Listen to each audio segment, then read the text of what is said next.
Hello students, कैसे हैं आप सब। हम एड्रेसिंग मोड डिस्कस कर रहे थे, जहाँ पे हमने देखा था कि हमारा जो एड्रेसिंग मोड है वो एक्चुअली हमको ये बताता है कि हमारा जो ऑपरेंड है वो कहाँ पर स्टोर है, हमें उसे कैसे फेच करना है, हमें मेमोरी रेफरेंस लेना है या रजिस्टर रेफरेंस लेना है, या फिर डायरेक्टली कंटेंट हमारा जो भी है वो इंस्ट्रक्शन में। उस बेसिस पे हमने एड्रेसिंग मोड को डिफरेंट टाइप्स में डिवाइड किया था। हमने हर टाइप को डिटेल में डिस्कस कर लिया था और उस बेसिस पे हमने एक क्वेश्चन सॉल्व किया था।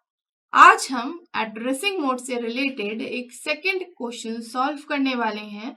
तो चलिए सबसे पहले हम एक क्वेश्चन रीड कर लेते हैं। आपको स्क्रीन पर दिखाई दे रहा है एक क्वेश्चन। चलिए मैं इसको पहले रीड कर देती हूँ आपके लिए, फिर मैं आपको समझाऊंगी कि एक्चुअली इसमें करना क्या है और उसके बाद हम इसको सॉल्व करेंगे। तो क्वेश्चन है, an instruction is stored at location 300 with its address field at location 301. The address field has the value 400.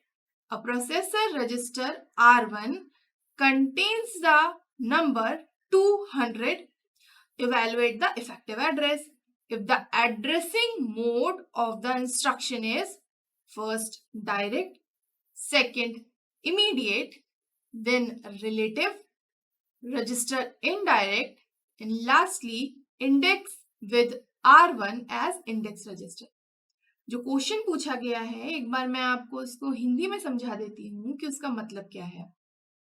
हमको एक इंस्ट्रक्शन दिया है कि वो लोकेटेड है 300 लोकेशन में, मेमोरी में वो 300 लोकेशन में स्टोर्ड है।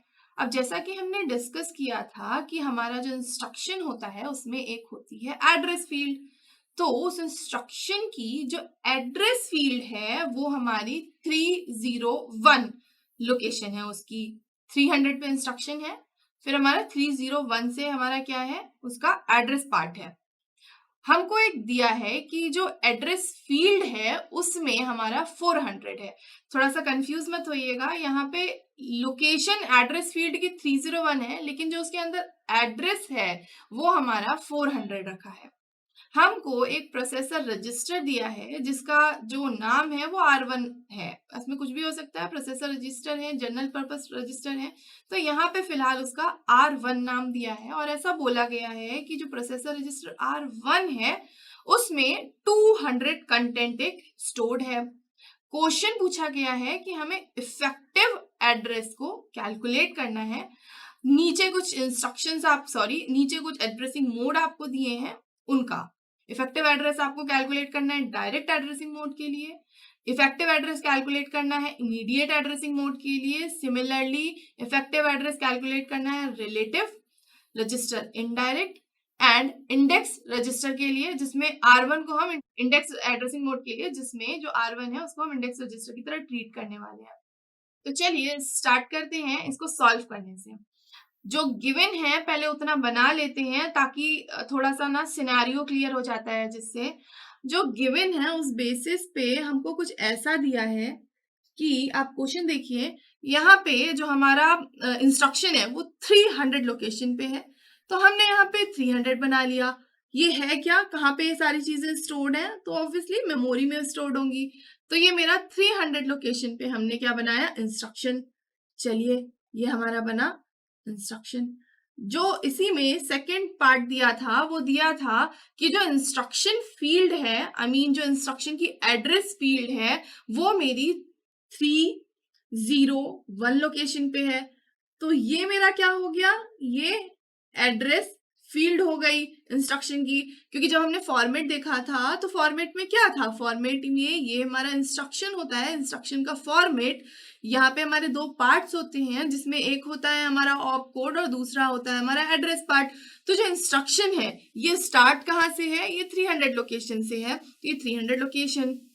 अब जो उसकी एड्रेस फील्ड है वो बोला गया है वो 301 से है, तो हमने यहाँ पे एड्रेस फील्ड उसकी 301 बना दी।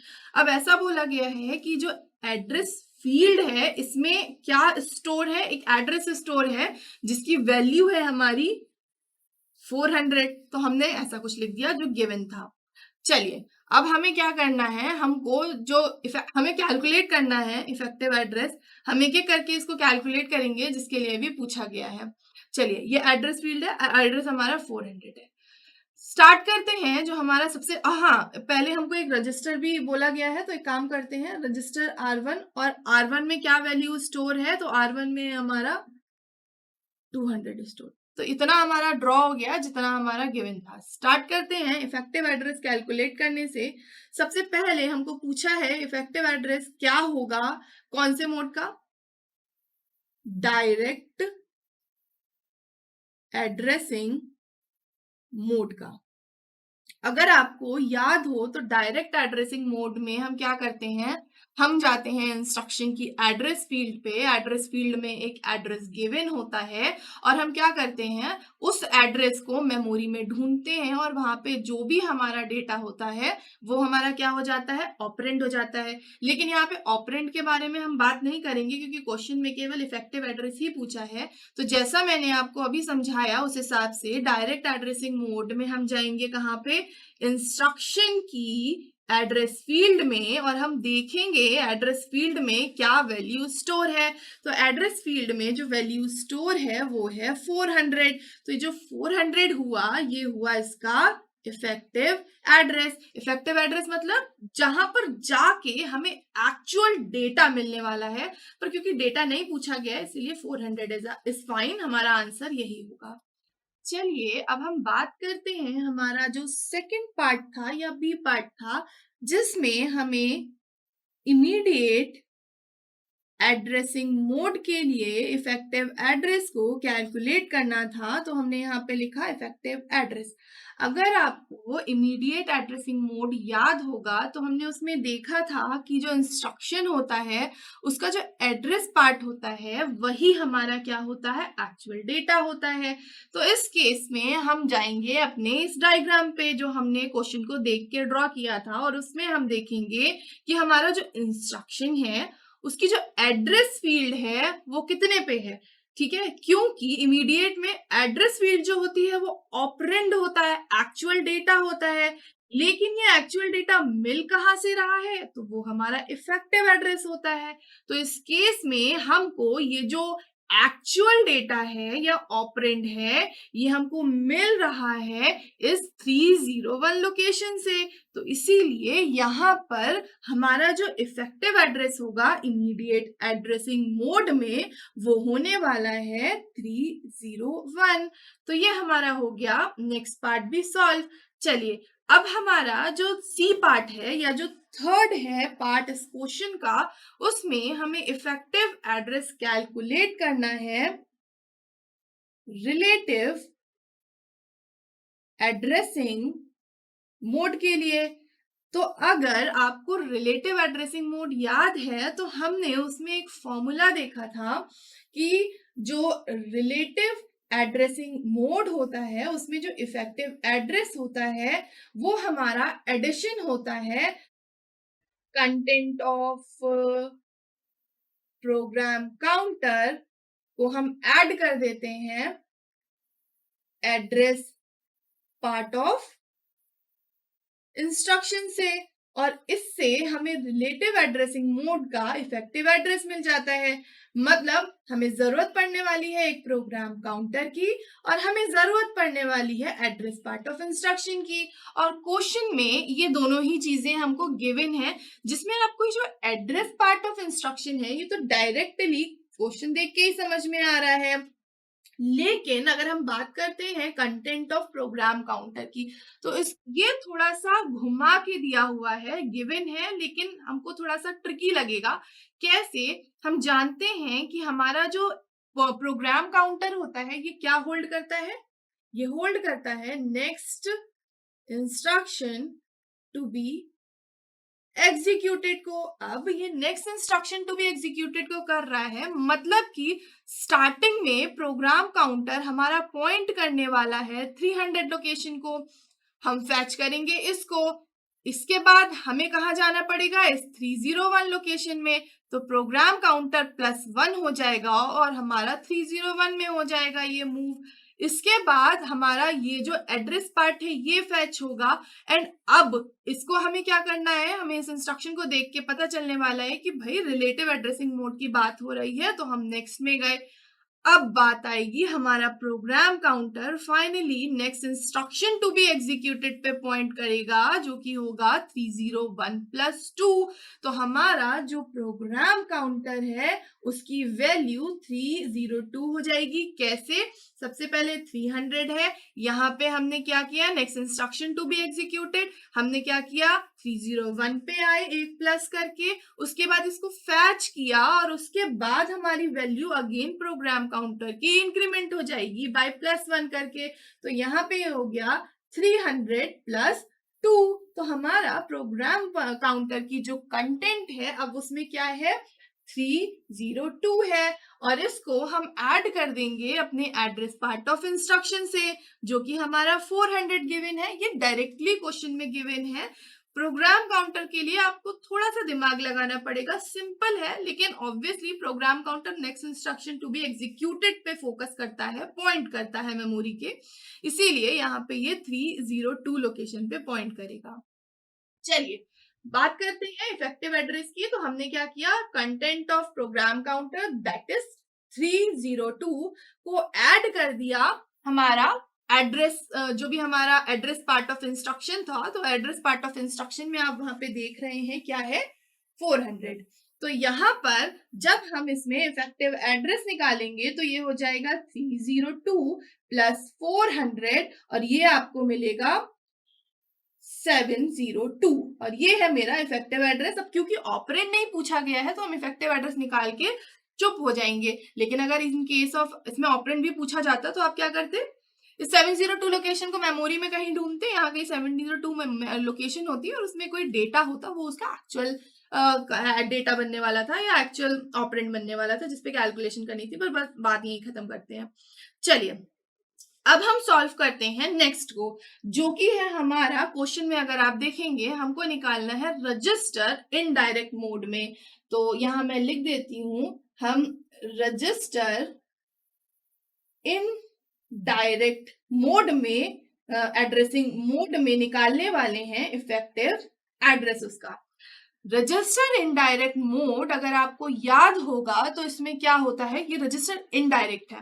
रजिस्टर इनडायरेक्ट में हमें क्या करना होता है, हमें जाना होता है हमारे रजिस्टर में, मतलब हम एड्रेस में जाते हैं। एड्रेस में हमें एक रजिस्टर गिवन होता है। तो क्वेश्चन में देखिए यहाँ पे R1 गिवन है, हमारे पास एक R1 है। हम क्या करेंगे, हम इस R1 में जाएंगे और उसके बाद हम क्या करेंगे, ये जो 200 लोकेशन होती है ये मेरी बनती है इफेक्टिव एड्रेस, और इसको हम क्या करते हैं, मेमोरी लोकेशन में कहीं ढूंढते हैं और वहां पे हमें एक्चुअल डेटा मिलता है। लेकिन अभी हम क्या बात कर रहे हैं, केवल इफेक्टिव एड्रेस की। तो उस केस में हमने क्या किया, हमने मेमोरी में देखा एड्रेस फील्ड ऑफ इंस्ट्रक्शन को और एड्रेस पार्ट ऑफ इंस्ट्रक्शन में मिला हमको एक रजिस्टर R1। हम गए रजिस्टर में और उसमें जो भी डेटा था या जो भी कंटेंट था वो हमारा क्या हो गया, इफेक्टिव एड्रेस। और उस केस में हमारा इफेक्टिव एड्रेस 200 है। और अगर ऑपरेंड भी पूछा जाता तो ये 200 लोकेशन हमको मेमोरी में कहीं सर्च करनी होती है और उसमें जो डेटा होता वो हमारा बनता एक्चुअल डेटा। चलिए अब हमारा जो लास्ट पार्ट है हम उसको कैलकुलेट कर लेते हैं, जो कि है हमारा इंडेक्स एड्रेसिंग मोड में हमको क्या फाइंड आउट करना है, इफेक्टिव एड्रेस। तो चलिए मैं यहां लिख देती हूं, इंडेक्स्ड एड्रेसिंग मोड में फाइंड आउट करना है हमको इफेक्टिव एड्रेस को। तो चलिए स्टार्ट करते हैं। पहले एक बार समझ लेते हैं ये इंडेक्स एड्रेसिंग मोड क्या है। तो इंडेक्स एड्रेसिंग मोड में हमारा क्या होता है, हमारा एक इंडेक्स रजिस्टर गिवन होता है, हमें उसके कंटेंट को ऐड करना होता है एड्रेस पार्ट ऑफ इंस्ट्रक्शन से। एक बार क्वेश्चन रीड करेंगे तो क्वेश्चन में लिखा हुआ है index with R1 as index register. Question में गिवन है तो कुछ इस टाइप के क्वेश्चन आते हैं तो आप कंफ्यूज नहीं होइएगा, वो आपको घुमा के चीज पूछते हैं। अब इन्होंने क्या बोल दिया कि आपको इंडेक्स एड्रेस मोड में, इंडेक्स्ड एड्रेसिंग मोड में आपको क्या निकालना है, इफेक्टिव एड्रेस निकालना है। और उन्होंने साथ में ये भी बोल दिया कि ये जो रजिस्टर है ना, इसी को आप क्या माने, इंडेक्स्ड रजिस्टर माने या जिसको आप XR बोलते हैं, ठीक है। तो चलिए हम एक बार यहाँ पे फॉर्मूला लिख देते हैं, फिर मैं आपको बता दूंगी कि कैसे करते हैं। तो हमारा जो इंडेक्स एड्रेसिंग मोड है उसमें हमें कैलकुलेट करना है इफेक्टिव एड्रेस, और वो हमें डायरेक्टली नहीं मिलता, हमें क्या करना होता है, कुछ ऐड करना होता है, कुछ कैलकुलेशन करनी होती है। तो इफेक्टिव एड्रेसिंग मोड के लिए जो कैलकुलेशन होती है वो होती है कंटेंट ऑफ इंडेक्स्ड रजिस्टर, इसको हम ऐड करते हैं एड्रेस पार्ट ऑफ इंस्ट्रक्शन से। तो हमारा एड्रेस पार्ट ऑफ इंस्ट्रक्शन लिख देते हैं हम, तो ये हो गया एड्रेस पार्ट ऑफ इंस्ट्रक्शन। अब अगर आप देखेंगे कंटेंट ऑफ इंडेक्स रजिस्टर क्या है, तो कंटेंट ऑफ इंडेक्स रजिस्टर 200 है, क्योंकि गिवन है क्वेश्चन में कि आप रजिस्टर R1 को ही इंडेक्स रजिस्टर कंसिडर करिए। तो उस केस में हमारा ये इंडेक्स रजिस्टर का कंटेंट है 200, इसको हमें ऐड करना है एड्रेस पार्ट ऑफ इंस्ट्रक्शन से। तो चलिए यहाँ पे और यहाँ देखिए एड्रेस पार्ट ऑफ इंस्ट्रक्शन में कितना गिवन है, मेरा 400 गिवन है, तो हम इसको ऐड कर देंगे 400 से। अब इसको ऐड करने के बाद आपको मिलेगा 600। तो ये हमारा इंडेक्स एड्रेसिंग मोड में इफेक्टिव एड्रेस होगा। चलिए लिख देते हैं, तो ये हुआ हमारा 600। अब अगर मान लीजिए इसमें ऑपरेंड पूछा जाता तो हम क्या करते हैं, 600 लोकेशन को देखते हैं यहाँ पे मेमोरी में, और जो वैल्यू होती वो हमारा क्या बनता ऑपरेंड। पर क्योंकि क्वेश्चन में केवल इफेक्टिव एड्रेस ही पूछा गया था, तो हम इस तरीके से इस क्वेश्चन को सॉल्व करेंगे। हमने जो प्रीवियस क्वेश्चन किया था अगर आपको याद होगा, तो उसमें ऑपरेंड भी पूछे गए थे, लेकिन क्योंकि यहाँ पे इफेक्टिव एड्रेस ही है, तो हमारा इस क्वेश्चन का सोल्यूशन कुछ ऐसा होगा।